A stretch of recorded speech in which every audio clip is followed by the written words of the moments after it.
At what point do the Chalukyas, Pandyas and Cholas enter this dynamic? Okay. Interesting question. Now, Sangam itself is a misnomer. I would call it as early historic literature, but so that the audience knows, I'm going to use the term Sangam literature. So, in the Sangam, you have references to the Chera, Chola, and the Pandyas. So, Chera. Chera. So, Cheras were the kings who ruled over Kerala. Now, we're not very sure whether during the Sangam period they were rulers of Kerala, but we have references to the Chera dynasty as late as the 12th century from Kerala. So the term Kerala, for instance, came. One of the arguments is that it is a corrupted version of Kerala, meaning Chera kingdom. And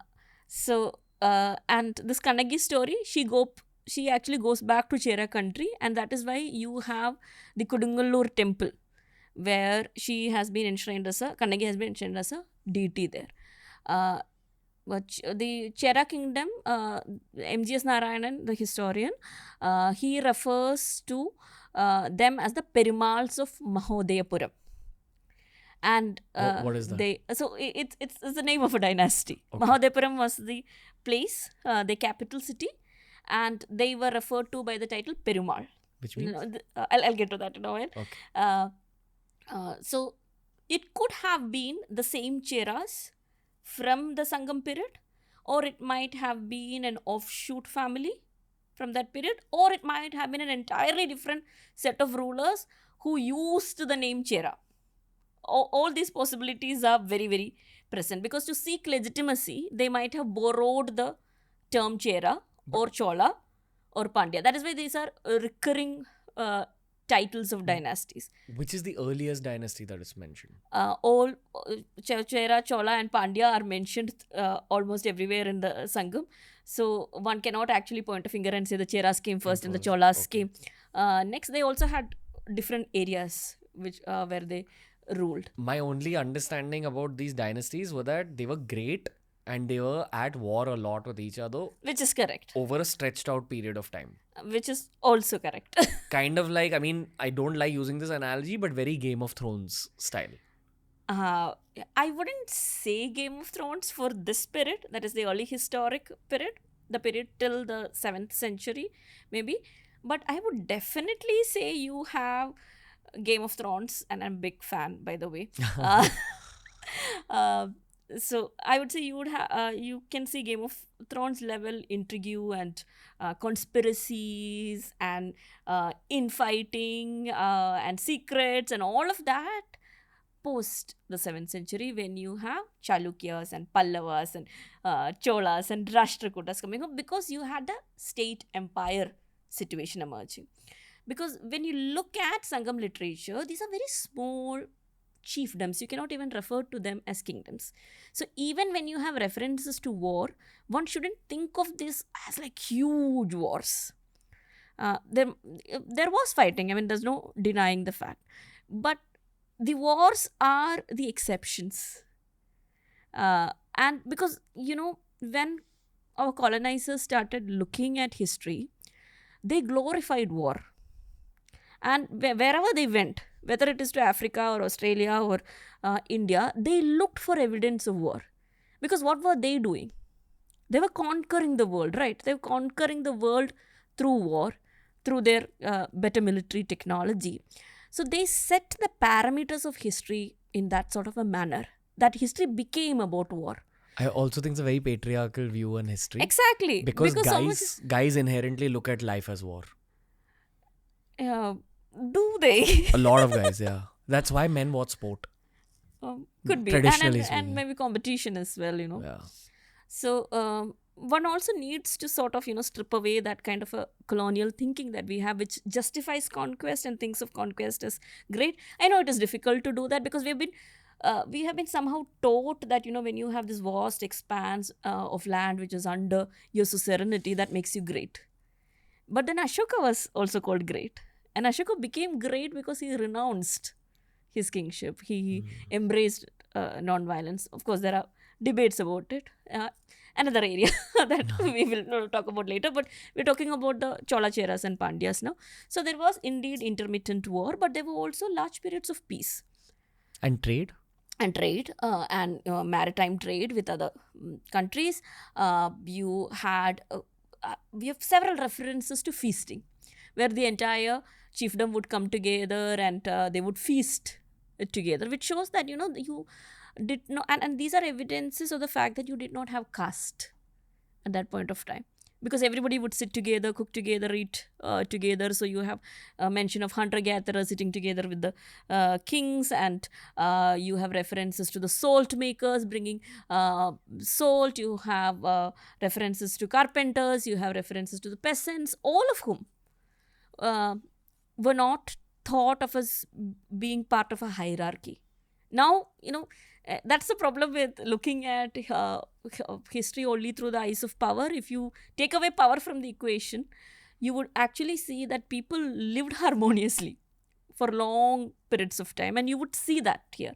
And these were diverse sets of people whose faith were different, whose rituals were different, whose deities were different, but they would come together, feast together on festive occasions, then they would go back. You would also have marriages, as I mentioned.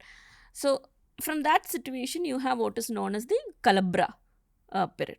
Now, during this period, you also have references to Buddhist shrines as well as Jain shrines. There are also references to the Vedic religion making its way somewhere around the 5th, 6th century CE, because one of the poets from Sangam could have been a Brahmin priest, Kapilar. There are also some references to Ashwamedha and Digvijaya. So probably, you had people migrating from the north, and these northern ideas also making its way into the south by maybe the 5th, 6th century. So you have the Kalabra period, and during the Kalabra period, so Kalabras are referred to as a set of rulers who came and destroyed all the sources. So we do not know much about this period. So it's called the Kalabra interregnum or the Kalabra interlude. After which there is a certain kind of a realignment or a recouping. How many years do we not know about? For about 200 years. And yeah, unfortunately, we know very little of what happened in the period after, let's say, the composition of Shilapatikaram and Manimekhilai and the Tirukural. So there is a period which is referred to by Nilakanta Shastri as a dark period. Now, it's not a dark period because things went wrong. It's a dark period because we do not have the sources. And then we have regional polities or regional empires or regional kingdoms. Now, it depends on who you ask whether to call it an empire or a kingdom or a polity. Different historians use different terminologies, but you do have stronger states emerging. And that's when you have the Chalukyas, you have again the Cholas. Now, these Cholas, again like the Cheras, there are different theories. So one is that they were Tamilians and they emerged from the Cholai, the Tondai Mandalam or the Cholai Mandalam. And the theory is that these were Renadu Cholas who may have come from Telugu region or maybe from the Telugu Kannada region and set up rule in Tamil Nadu. And because they wanted legitimacy, they started calling themselves as the Chola.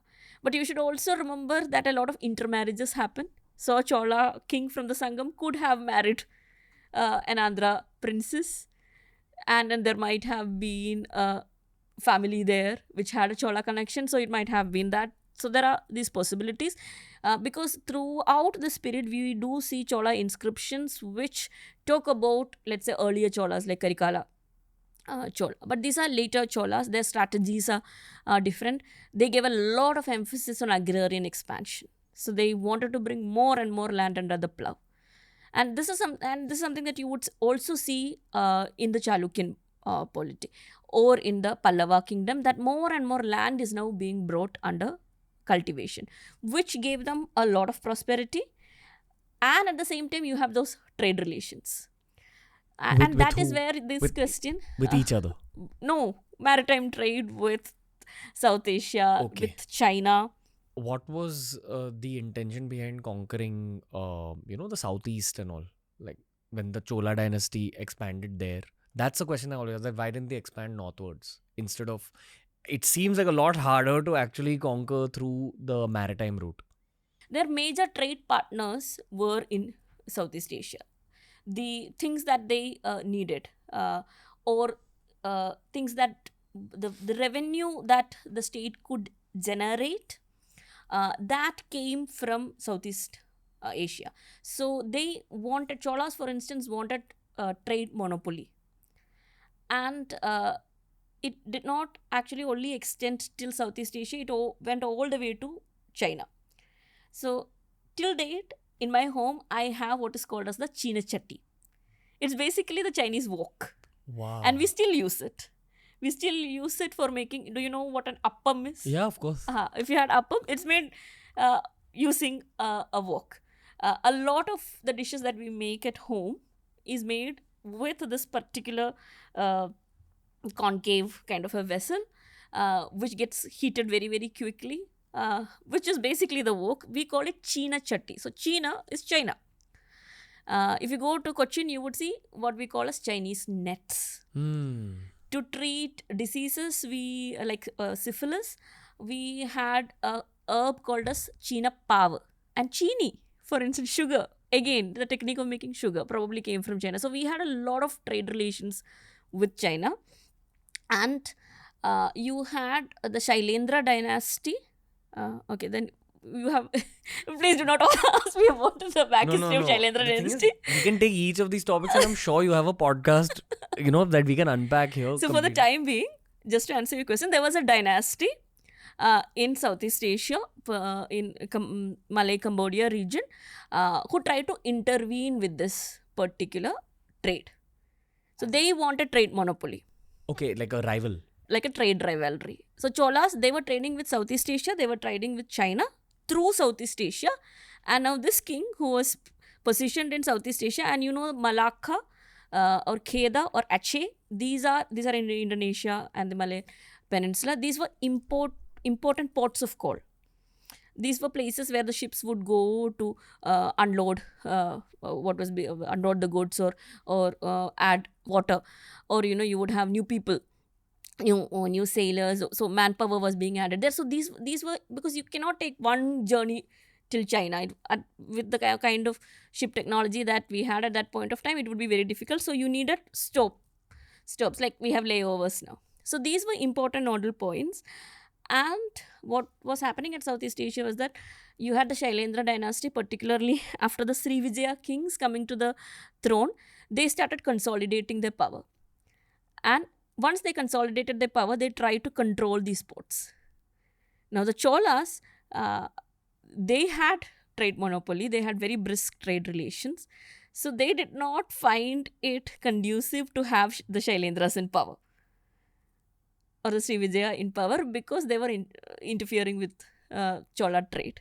So one of the reasons why they sent their naval fleet across to Southeast Asia was to make sure that they had trade monopoly. And that's why a lot of historians wouldn't call it as an invasion. So the Cholas went there. Rajendra, for instance, went there, conquered the kings, and installed other rulers from the very same families as rulers there. As in from his own family, he put. Not the Chola family, from the local king. From the local king's family, who would accept Chola suzerainty. Wow. Like did a conspiracy in that kingdom. So you wouldn't have a Chola prince over there, but you would have. So that's where the Game of Thrones kind of situation. Politics at play.